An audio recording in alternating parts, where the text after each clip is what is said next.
Cannabis Business Minds, we train and mentor professionals, entrepreneurs, and aspiring entrepreneurs on how to confidently find their place in the legal cannabis and hemp industries. Come on and join us at cannabisbusinessminds.com.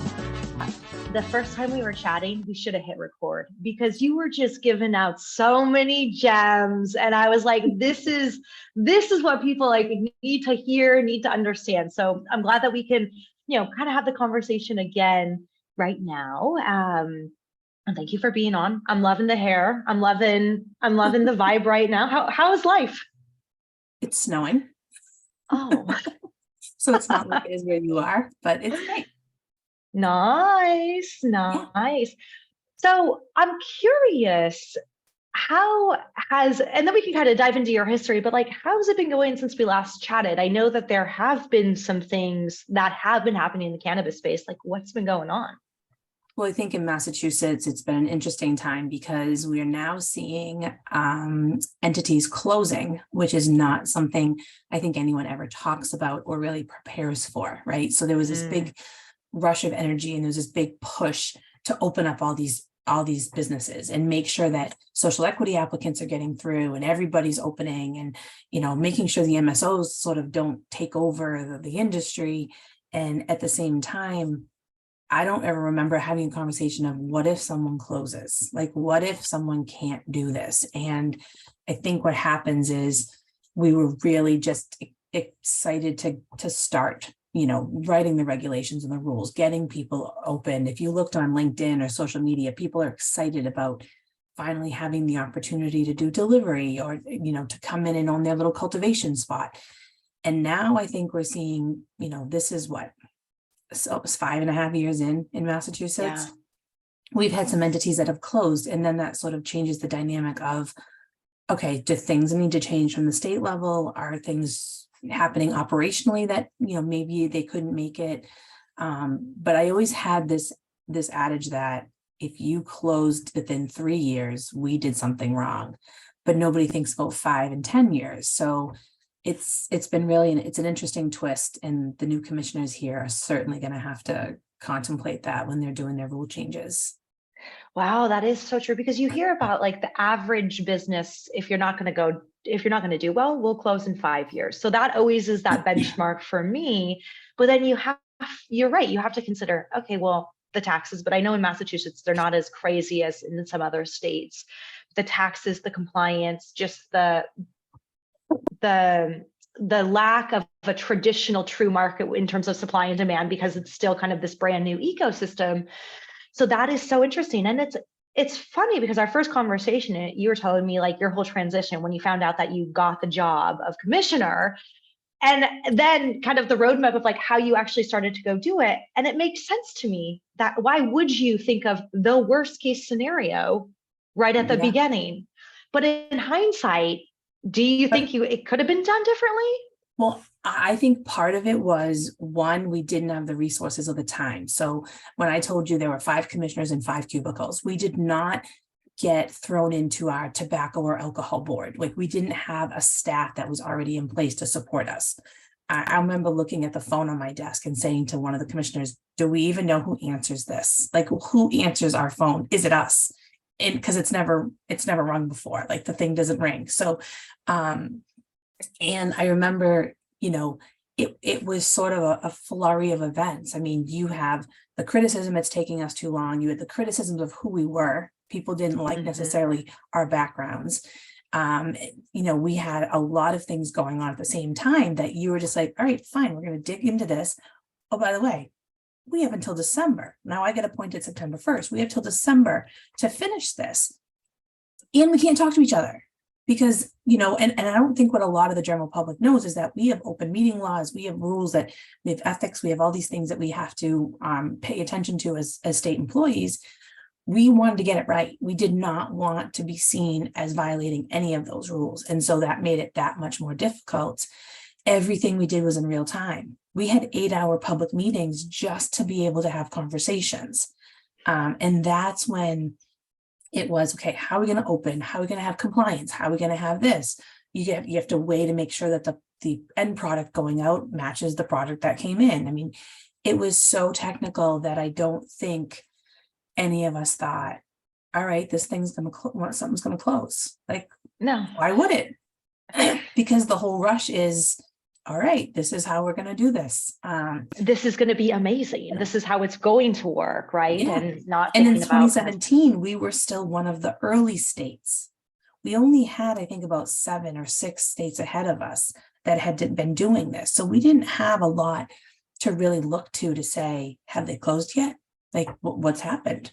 I think our biggest concern was what to do with the islands, like what to do with Martha's Vineyard and Nantucket. How do we get the product? You can't take it on the water. You can't take it in the air. Those are federally, regulated spaces. That was our biggest concern, is how do people on the islands get to participate as well? So it was an interesting time. Oh my God. Well, and I think about it. So I always think from business, you have so many different stakeholders, but from government, you also have so many different stakeholders. Talk to us about all of the different stakeholders that, when you got into that role, you started to realize that you had. Well, I think first and foremost, the legislature was a big stakeholder because the intent of the law, right? So while the ballot question passed, and a lot of people forget I was in the Senate when we did the bill. And so we then took what passed and we kind of revamped it to make it our own. And so the legislature's intent, it was a big deal, and what that looked like. Then we had to figure out what to do with the Department of Revenue, because we also had to collect taxes, and the taxes were going to go into, the general fund, or what we call the general appropriation. Plus, we had people who had been so involved in the ballot question, right? They wanted a seat at the table, but there was no table. Like, it was an imaginary table, right?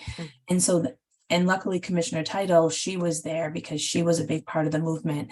And so we sort of had a voice through her and understanding what people were looking for. But then at the same time, each of us coming from where we came from, I came from the public health world. There was no way I wasn't going to have tight regulations on potency for edibles, or, prevention of diversion, or the whole gamut.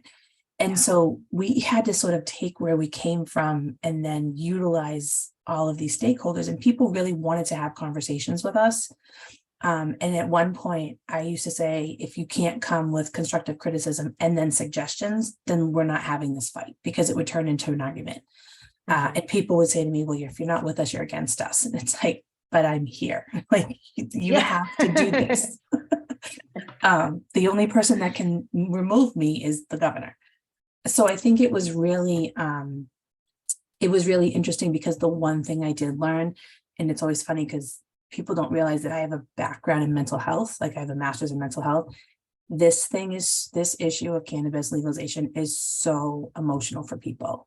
It has either affected their lives, it didn't affect their lives, or something had happened that they just get really emotional about it. And I think I took that into consideration, saying, okay, I get it. Like, I really get it. Like, this is something for you that means so much more than to other people. And it was a hard balance, because our ballot question passed 53-47. Like, there wasn't a large percentage difference. Yeah, and compared to other states, is that normal, or like, is that like, what is the in other No, states? I think what happens is that, you have states now who are saying, like, let's legalize, but let's do it to the legislature. When you have ballot questions or ballot initiatives, or sometimes they call it petition initiatives, it's the messaging. And what I heard afterwards was that people didn't know what they were voting for. It was a 17-page question, which is hard. In Massachusetts, we get this book, it's like this thick. You have all the questions that are in there that are going to be on your ballot. And it's technical. I mean, it's really technical. Instead of just saying, going to open cannabis businesses, we're going to legalize adult use, and this is what it's going to look like. I had some people in the Berkshire say to me, I thought the kid wouldn't get arrested. And I was like, okay, that's not even close to what you voted for, but that's great. Yeah.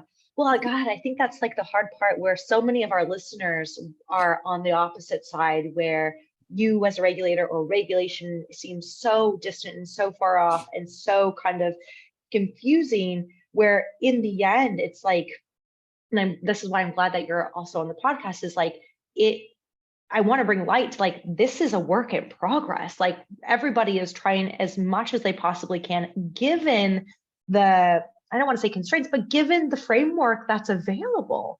And I think the I'm hardest curious. part is that we Yeah. don't have the benefit, and people will criticize me saying this, we don't have the benefit of federal supports.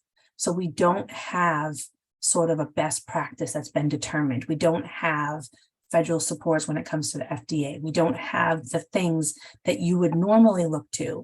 And one of the biggest things that used to make me laugh was, well, let's regulate it like alcohol.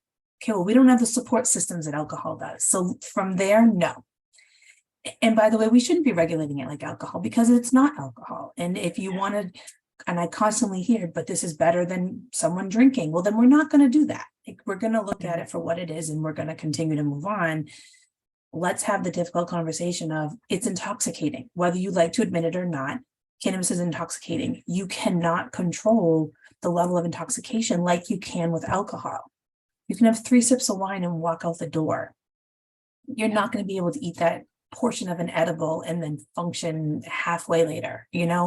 It's just, it's a different substance. So let's look at it for what it is, and let's make it its own.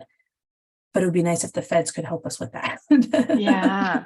Well, there's 2 points. So when you talk about, we don't have the same resources from the federal government as alcohol, what does that mean? So somebody can really understand that. We don't have money for research. There's no money. The think tanks want to be part of this. Colleges want to be part of this. Yes, the DEA has given out, those grants or the awards, and, there's a place is growing, but it's been criticized since the get-go. First of all, it took too long. Second of all, what are we getting out of it? There's an abundance of research that's going on, and you have to really look at who's funding that, right? Is it the anti-legalization movement? Is it the pro-legalization movement? We really need to start to have that third-party little research development, and have that as a piece of it. Also, the ingredients that are in it. We were criticized in Massachusetts for quarantining vapes. We all know that things that come from other countries may not have the safety levels that we want here in the United States. I can remember being in the House of Representatives, and I had a bill that would limit the jewelry that came into the country because the lead was so high, the levels of lead that were so high. This is no different. Like, you have to take a look at what people are putting into their bodies, right? So, and I think that those conversations don't happen on the general stage. It's either legalized or don't.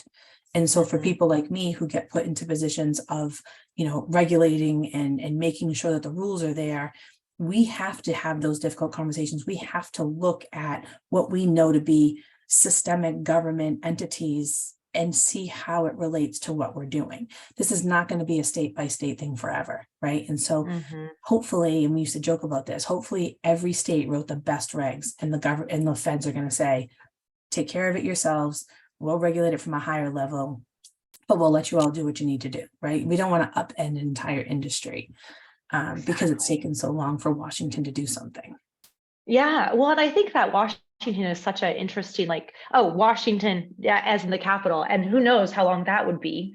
It seems like that could be quite some time, and people's livelihoods and states' budgets and all of that are impacted until kind of Washington does figure something out. But actually, when I heard Washington, I thought of the state, and I was like, well, that is a perfect example of a state that didn't figure it out well, has had to rewrite so many different things, and then is also just pushing a lot. I want to go back to, because your background before, being part of cannabis regulation was public health. And our first conversation, you thought, well, I'm not right. You said something that really stuck, and it was like, who you're writing the regulations for. In terms of, and we had this conversation of somebody who's been using cannabis for a very long time versus somebody who's never used it. Talk to us a little bit about that, of how your thought process and how probably most public health entities' thought process is when it comes to this. Well, I think it was difficult. I think anyone in public health probably and I'm not saying everyone, but a majority probably oppose the question in Massachusetts. And I can see that across the country, they're opposing legislative initiatives, or they're going against the ballot questions. And I think it's because you don't know. Like, we don't know what the public health effects are. We don't know what the health effects are of this. People say that the most used method is smoking. Okay, well, we know smoking in general isn't good for you. Is it the tobacco that's not good for you? Is it the inhalation that's not good for you? And so from a public health perspective, there's a lot of cynicism around legalization of a substance that's intoxicating. And so for me, we always joke at VS that I didn't like the question. And so because I was so involved in the opiate crisis, and I was so involved in the heroin crisis in Massachusetts, I didn't get involved in the cannabis legalization, because all I kept hearing was, it's a gateway. And personally, I think that risky behavior is a gateway. Whatever risky behavior you're doing, it just opens the doors for you to continue on. So I didn't want that messaging to kind of thwart what was going on. And I just thought it was the responsible thing to keep myself out of it. But at the end of the day, when you're talking to public health officials and they're saying, right, but we don't know 10 years down the road, will you get cancer? We don't know 10 years down the road what it will do to brain cells. We don't know 10 years down the road what it will do. And those questions, if we had research at the federal level, might have been answered so people feel more comfortable with the fact that it's a consumer choice. You choose to use it or you choose not to. Same thing with cigarettes, same thing with tobacco, same thing with alcohol, anything. Same thing with fast food, same thing with foods that aren't healthy for you. It's a choice, and we need to do that. When I got into the Cannabis Commission, I had said to the governor, I have a track record. I have voted on no trans fat. I have voted on all these things, and that's going to follow me. And he was like, okay, like that, do what you have to do. And so as we started writing these rules, I kept saying to people, the guy that's using it today, or girl, I don't want to discriminate, but they've been going to the person that they've been going to for so many years. They're not going to just up and change and say, this is great, I get to pay taxes and it's going to cost me X amount of dollars, right? But we also have this population that have never consumed and are thinking, maybe this will help with my sleeping issue. Maybe this will help me with a cancer diagnosis. And they don't want to go through the medical program because everyone's afraid to have their name on a list, right? Yep. Because my life has been so public for so long, I'm on probably every list that I don't want to be on. Right? So I totally understand it. But at the same time, you have to write rules for people that may choose to do this. I mean, it's really hard to say this, but your future consumers aren't even of legal age yet. Yeah.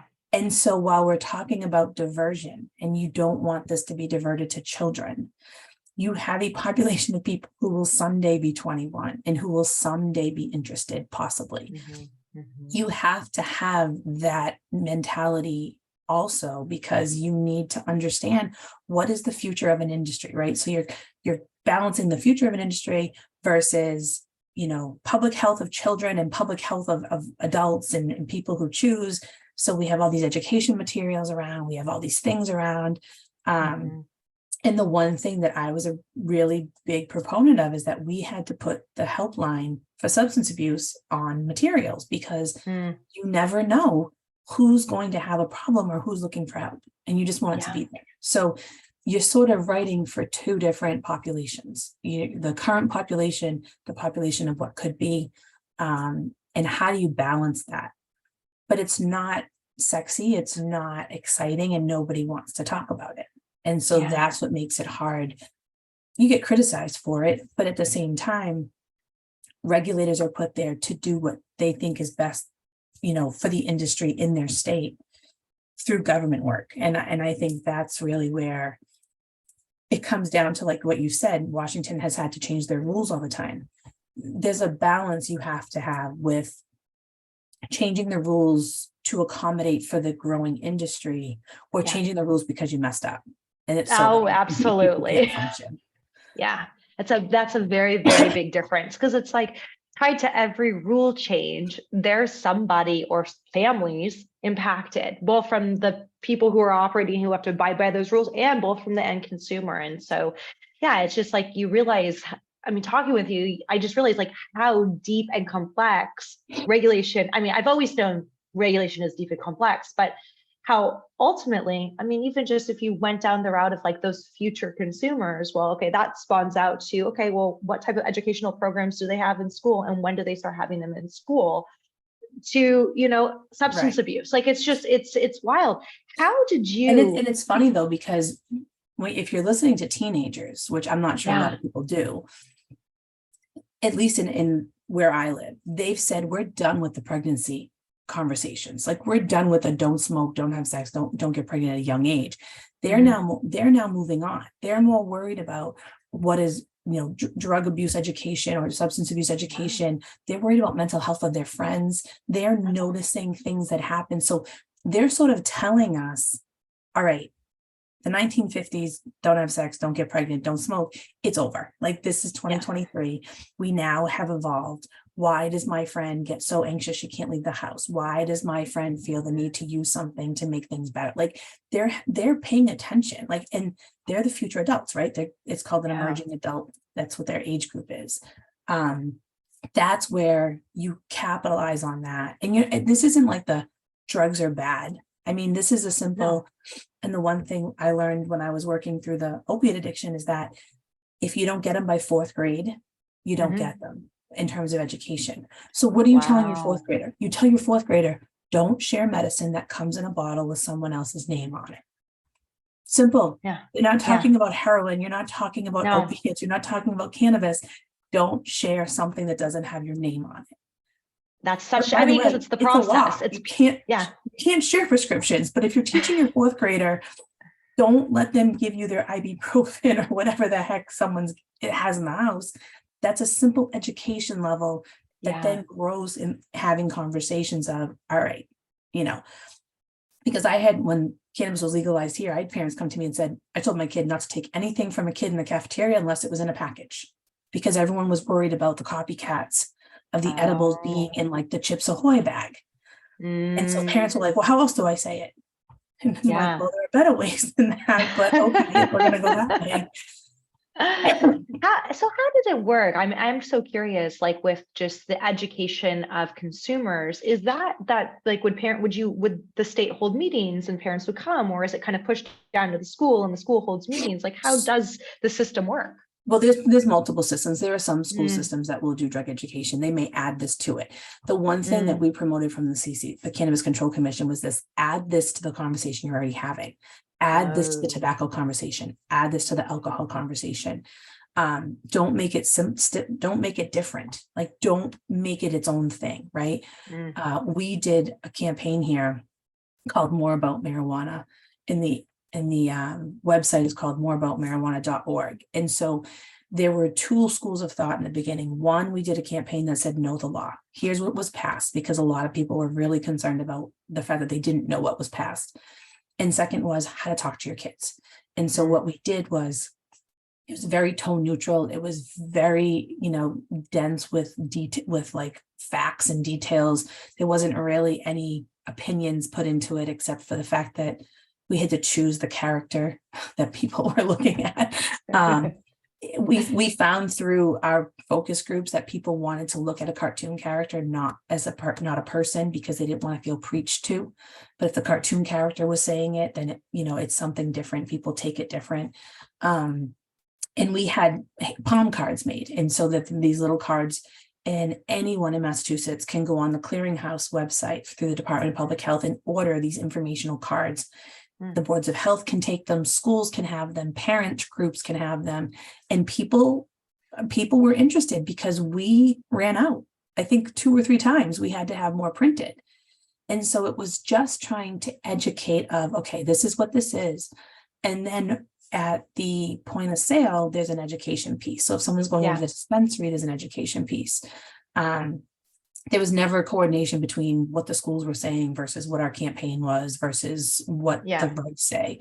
It was more of, we're here as a resources, everyone's kind of staying in their lane and everyone's doing what they need to do. But we found through, you got to love data analytics. We found through like the Google clicks, parents were looking at, what is it? What does it look like? And so people were on the website learning something that they probably didn't know. And that was kind of a big deal. Like that was really important because we wanted people to be able to understand this is what this looks like. And this is, here's our warning label, which I love the national warning labels because they're not cohesive. Like no one has the same label. No, that's annoying. I mean, the East Coast is starting to we're all starting to use the same label, but like Colorado's is like a diamond and ours is a triangle. So I love when they say that, our stuff is all the same. It's like, well, it's really not, but okay. It's like kind of recognizable though, it's a warning. It's not completely there, but it's interesting because, this is a business podcast. And I think that so often I hear, with the illicit market, what do businesses do? Okay, well, education is such a powerful move, especially as a business owner in cannabis, you don't have much opportunity to run Facebook ads. It's illegal or any of the traditional marketing. And my thought is, why wouldn't you want to lead with education, just like the state of Massachusetts did, and really educate people about the benefits, about the risks? Because to me, that's an opportunity to get people into your doors or build brand awareness while still doing a better thing for the entire community. Well, it's what funny are your thoughts? Have you seen this? Yeah, tell me. Like the first weeks in office, I left office to do this, but the first weeks in our positions at the Cannabis Commission, we were literally calling other states and saying, what did you do right? Okay. What did you do wrong? We just need the base and we'll come back to you later and we'll be close, like we'll be friends. The reality was Colorado said to me, if you don't get your public awareness campaign out first, you could lose people. So it's more about education. Get your campaign, it's going to be a pain to create while you're doing regs, but you've got to get that education piece out and it's got to be early. And I think that was one of the successes we had, is that we focused on it. The legislature, it was interesting. The governor had appointed me to this job. And then I turned around and said, oh, by the way, I need a couple $1 million because we need to do an education campaign. So thanks for the job, but thank you. Now it's going to cost you. We were very fortunate. The legislature gave us, $2 million then to start it. Then we got $1 million, then we got $1 million, and we got to continue on with it. And that just goes to show the partnerships. I mean, we wanted to do it responsibly. Were there people thinking that we were, trying to push people off? Absolutely. But my goal was that if a parent had a question, that was the answer. They could find the answer. And we didn't want to not have that education available. And then when we had a requirement that you needed to have an insert at the point of sale and say, hey, this is intoxicating, this is what's happening. It really was a responsibility thing. It was nothing to do with anything else, because all I could think of was the person walking in for the first time, not knowing A, what to do, B, what the products are, or C, how it's going to really affect them, but then walking away and saying, all right, I got this piece of paper that can tell me, be careful if it's an edible, it'll take an hour, 45 minutes to an hour, be careful if it's this, and that's it.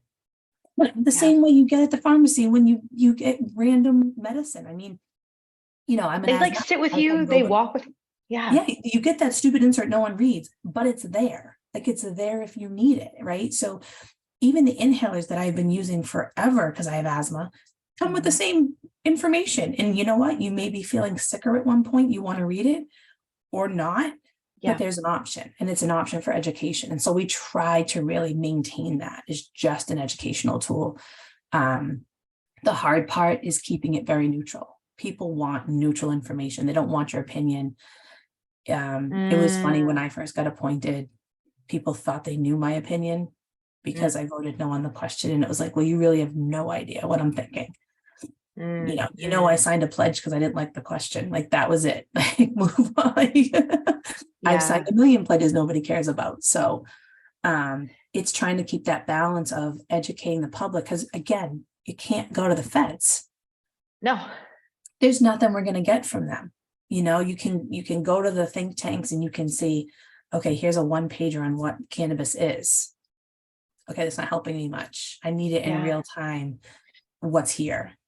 Can you rely on international studies? Because I know Israel has done a ton of studies for a very long time, but is there something that prevents states from using international resources? How does No, that work? I Okay. don't think so at all. I mean, I think for us, I mean, it's funny. We actually have a research component here in Massachusetts. So we have the director of research is Dr. Julie Johnson, who comes from Johns Hopkins. That's where she trained.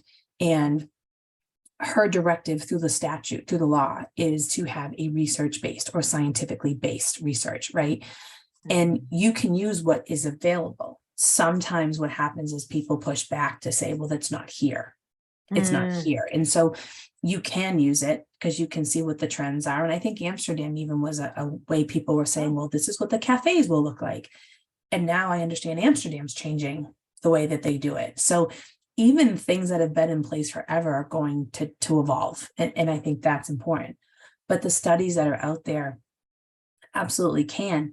The issue is that, does it fulfill the research mandates that each state has? Like, is it part of what the structure is? Dr. Johnson for a couple of years had, we need more information. We need more information. It was about trends, about kids. It was trends about you. And it's like, we don't have that yet. We're brand new. Yeah.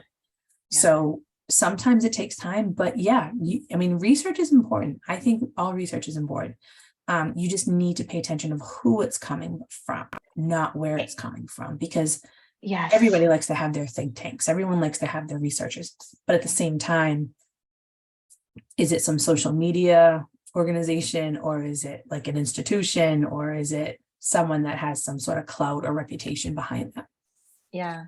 How would you give somebody advice of just like, because that's such a good point of looking at a research study, but also looking objectively at somebody's interests, just to make sure that they really are aligned. Like, what is a framework that somebody can use just to make sure, as you get, because we're in an age of getting so much information of like, how do you actually assess it?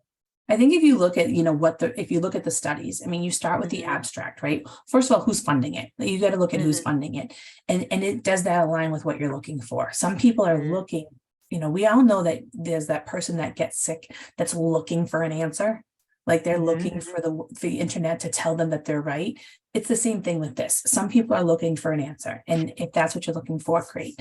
Other times you've got to look at who's funding it. Is it a nationally renowned organization? Is it an academic institution? Is it someone that you can rely on for data? Or is it someone who's putting something together because they feel like they want to be part of it? And then if you look at the abstract of what they're really trying to research, that'll give you a better idea of, what the possible outcomes could be. And I think that's kind of an important piece of it, is that you're just using your own ability to look at what you're trying to use as scientifically based data. Yeah. One of the concerns is that we don't have the data yet. In Massachusetts, our EMS people, there's a piece on what they call their matrix, which is their run reports. They'll tell you if they use Narcan, but there's nothing to say if they think that it was cannabis impairment. And that just comes from lack of data collection. Right. So it's not anyone's fault. It's just, we went through a time when Narcan was being used and we needed to know. You got to start looking at your government systems and what data they're collecting. When you go to the emergency room, are they checking off, cannabis induced, intoxication? Psychosis, or like you don't know what they're doing. And it was interesting because I wanted to know, how many people are calling 911? How are our EMS people being overutilized for something that nothing that they can do about, right? So you get scared, you call 911 and then they come. Well, what happens from that? Are you just going to the hospital to like kind of wait it off? Are you getting water? Are you like, they're not going to give you anything to change it, right? So it's things like that. Are our hospitals collecting data? Are our EMS people collecting data? Are our doctors collecting data? And when people say collecting data, they get scared. It's like, we don't care who you are. I would like to know that you're a 47-year-old female, right? I'd like to know your demographics, but I'm not worried about you as a person. I just want to know because it's going to help. And so that's the piece that I think comes next. That doesn't come with legalization. That is the people in the regulators and them saying, okay, well, how do we collect the data we're asking them to use? Oh, wait, it's not there yet. So we need to collect it and then it won't be good for 5 years. So like, it's a process. It is such a process. Well, I'm wondering, so you've got the experience of, it's 2017, right? That it kind of September 2017 of when you jumped in, and now we're in 2023. Having looked at other states that maybe were a few years ahead, what is that timeline? Like, if we could just like paint it. So the moment that something passes to getting, the first licenses, like how does that whole horizon look, and where would we expect to be, in the first 5 years, and then that second 5 years, so that decade? Well, I can say with certainty that the legislature has great intents, right? So their intention is really good. They want to get this done as quickly as the public would like them to. But at the same time, if you're choosing, like Massachusetts did, to create a whole new agency, that needs to be part of the conversation, because I will never forget the day I left my Senate office, which was a beautiful office with a staff of 5 and, 3 office suite. I had 2 offices in the district, to go to my cubicle with no support staff. Like, I'm not a lawyer. We had to contract out with a lawyer to write my part of the regs, because I just am not a lawyer. I don't have that legal training. It was really Commissioner Doyle, Commissioner McBride, who like drove the process, because they were former Commissioner Doyle wrote the medical regs, and Commissioner McBride had been at the AG's office. So they'd been involved in that forever. We had no support systems to start, and we were supposed to know the subject matter. And so you really have to dig deep down. We relied a lot on the other states. And like I said, there were only like 6 or 7 ahead of us. There wasn't a lot to go on. And so from there, we were like, okay, how do we open? How do we make sure that they pass, sort of the sniff test? How do we make sure that these people can operate, that they're okay, and all this stuff? Oh, I should start by saying Massachusetts is the only cannabis commission in the country, I think, that has 5 prescriptive commissioners. Each one of us had to have a specific background. So I was the public health appointee, Commissioner Doyle was the regulatory appointee, Commissioner McBride was the public health appointee, Commissioner Title was the social justice appointee, and Commissioner Hoffman was the finance appointee. Wow. Each one of those categories has to be what those people sitting in those seats are. So the person that took my seat when I left is a public health appointee. They have to have a public health background. And I don't think it's like that anywhere else in the country. So having that, we all sort of divided up and went in our lanes and sort of did the regs that came under our umbrellas and came back and had the discussions. And I think from there, you say, okay, we're going to open as soon as we can. But by the way, as we're writing this, we don't have anyone to read the applications. We have to hire someone to read the applications. So, okay, we need to build a licensing team. But then wait a minute, we don't have anyone who's going to inspect. So we have to build an enforcement team as we're writing the regs, as we don't even have an HR director. And I think for a lot of places that create their own agency, that's what you have. It's like organized chaos is what is what I call it. And then we weren't thinking, get it open tomorrow. We were thinking, how quickly can you read the license? How quickly can we have a public meeting? How quickly can the person be ready to go? And so it took a year and 2 months for someone to open from the time we were appointed, which I don't think is a long time. The people in the industry say we took too long. Well, I don't know how much faster you wanted it to happen. Overnight. No like if there's no rules, you can't open it. There's no.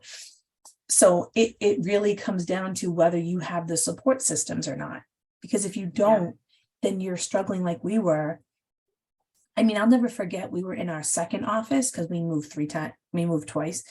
And I was like, where did you come from? Like, who hired you? And there were just these people around all of a sudden, because we finally had HR, and I was like, nice to meet you. Like, okay, so we're going to do this. Yeah.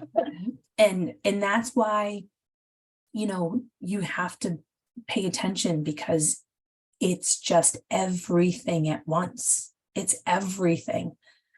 At the same time we were doing that, we also had to ask for more money in the budget, because we were only a supplemental appropriation. They didn't give us a full year's worth of money. So we were trying to do all these things, and And it's hard, and people on the outside don't see that. That's what's really interesting.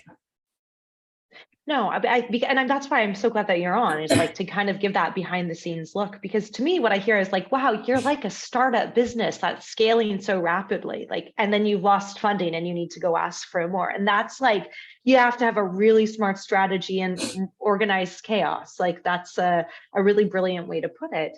And I mean, I look at some states, it's taken a lot longer than a year and 2 months. And a lot more hiccups. So I would say from your experience, okay, so that's like a year and a half, after appointee. And then what were the major milestones of growth that you saw before you transitioned to your new position? Like what were those big things you saw? I think one is that we had a staff that was going to function. I think that we finally had licensing and enforcement, and we had the attorneys, and we had all these people in place who could then facilitate the opening of businesses, right, at the level that they wanted.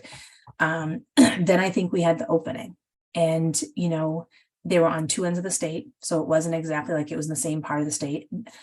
Personally, I love that it was in Boston. I think it was important to move beyond the Boston, kind of bubble is what we used to call it in the legislature.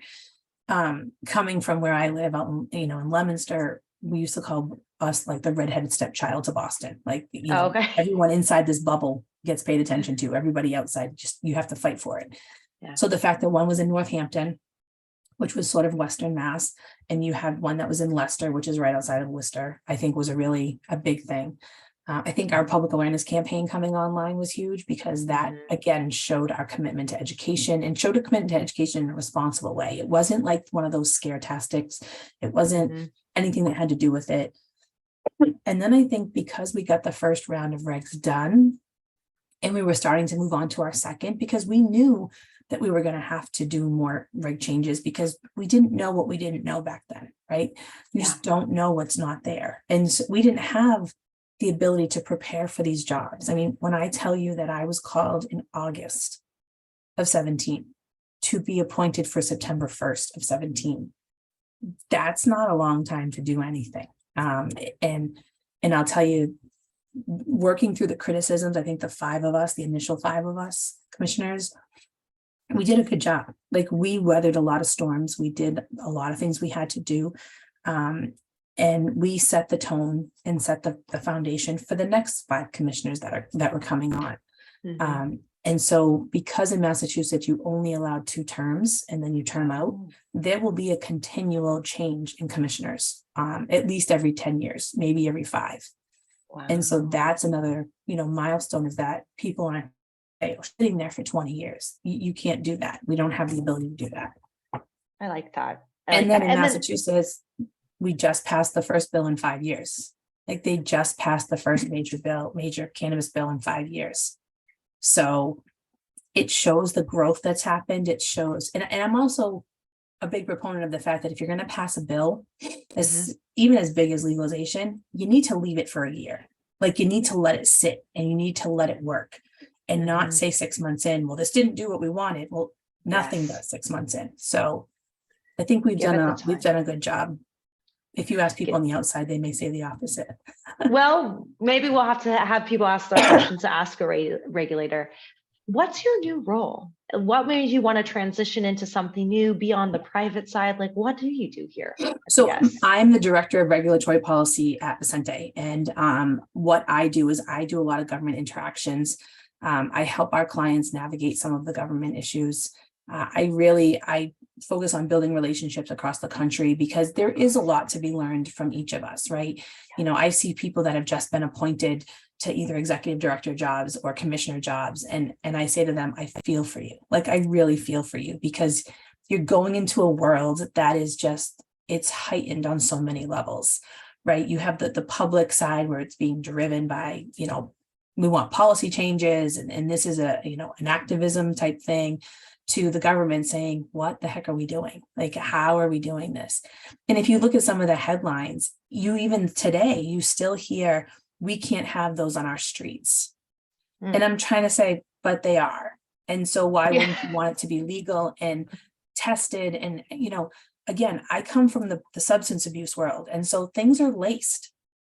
things are laced because people on the street think if you get a stronger high or a bigger high, then it's better. That's not safe. You don't know what pesticides are in there. You don't know what's going on. So that the testing piece of it is really crucial. And I think that, my job now is that I get to interact with people even beyond what I did. Because as a commissioner, we didn't have CANRA.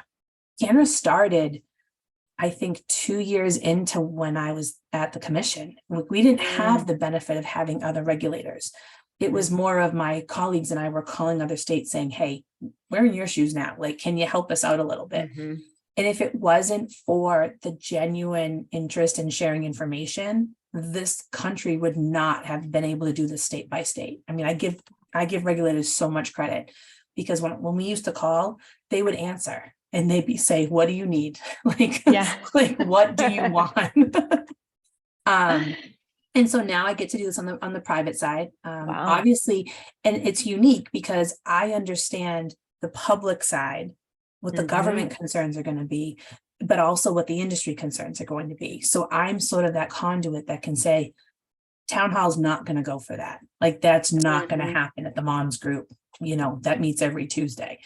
But at the same time, this is a business and an industry that you need to help flourish and help really continue and succeed. The one thing I will say is that when I first went to the Cannabis Commission, some of the people in the substance abuse world said to me, you switch sides. Oh, that's so interesting. And I said to them, how is it switching sides if my job is to make sure people are safe? The same way I did with the laws that I helped write and pass to keep people safe from opiates and heroin. This is just a different level. And they were like, you switch sides. And that's when it finally got to me that, okay, we need a lot of education. We need a lot of things that are happening. This is very triggering for some people, like, if their friends are overusing or if something's happening. And so in the private sector, I can, when there's concerns about involvement with the communities, I can say, well, because someone got to them and something happened. And it happened when I was at a community meeting, a meeting of a board of health in a community, and they were trying to ban something. And I said, well, someone either got a product illegally and that affected something, or there's another reason. And it came down to a kid who was underage got hold of a product. And so the board was trying to be protective. And it's like, okay, well, you can't stop commerce because someone gets something illegally. Like, that's just, it's like back in the days of prohibition, Exactly. And that gets, it's a whole different strategy. Like, if you're trying to deal with the illicit market, it's a completely different strategy. And I will say, for our education, our education program in Massachusetts, we got kicked off Facebook. We had to, we had to appeal with Twitter. We had to, because the word cannabis or marijuana was in our title. Yeah. We were getting kicked off the same platforms that businesses were getting kicked off of. And I can't tell you the amount of appeals that the CCC had to do to get our public awareness campaign. And then at one point and this is why the role that I do now is helpful, because when people say, well, they haven't gotten back to me in 3 weeks. And I say, well, tell them to check their spam folder, because a lot of governments had cannabis and marijuana as a spam word, that it would go to a spam folder and the person would never even get the emails. And because we live in an email world, everybody assumes it all goes through. Yeah. That's a good lesson for anybody to learn. Like, if you are not getting anything back, just follow up anyway, because you're absolutely right about the spam. Well, we were doing, I think we were doing a survey. And so I started calling my friends in the legislature and I'm like, listen, call your town accountants, call your town manager and see if they even got the email. And some of them had not. And it was like, so we're not being ignored. They just haven't gotten it yet. But it's incredible. The work I do now helps that interaction, because there has been struggles between industry and government, right? So industry is like, let us open. Government is like, we need to be careful. We need to pay attention. And again, we don't have the benefit of the knowledge that the feds would have on any given situation. And take politics out of it. I don't care if you're Democrat, Republican. I don't care if you like the president or you don't. there is a tension between industry and government. And so I can help break that down, understanding, what government's concerned about and how that works. I mean, that's massive value, because I feel like the only way up and forward is to do something like this. Like, things have to change, not only in Massachusetts. I mean, Massachusetts seems actually pretty great, but in a lot of other states, and even going forward, of just the way that we do things until we get federal support. But it seems like it's such a long time, which brings me to the speed round. If you had to give one piece of advice to a business listening, what would you say? Build a relationship with your enforcement team. Don't be so afraid to talk to them, because your compliance of their rules is what keeps you open. That's excellent. What is one thing that you learned when you just got started working in the cannabis industry? That I knew nothing about cannabis. To the point that, and my friends will tell you, I cannot even grow an aloe plant. Like, that's just not my thing. My horticulture skills went away when my grandmother passed away. But this one awesome student that I had met gave me this insight into this cannabis encyclopedia, so I could finally learn like all the parts of the plant and all that. I don't know what I didn't know. I wasn't in that world.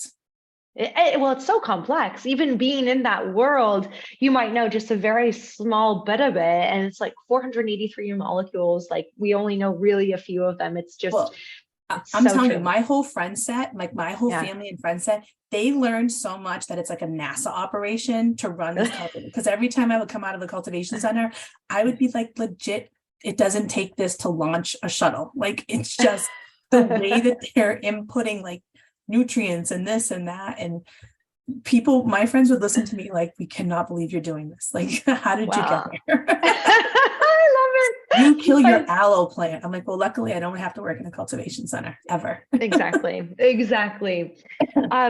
When do you think cannabis will be federally legal?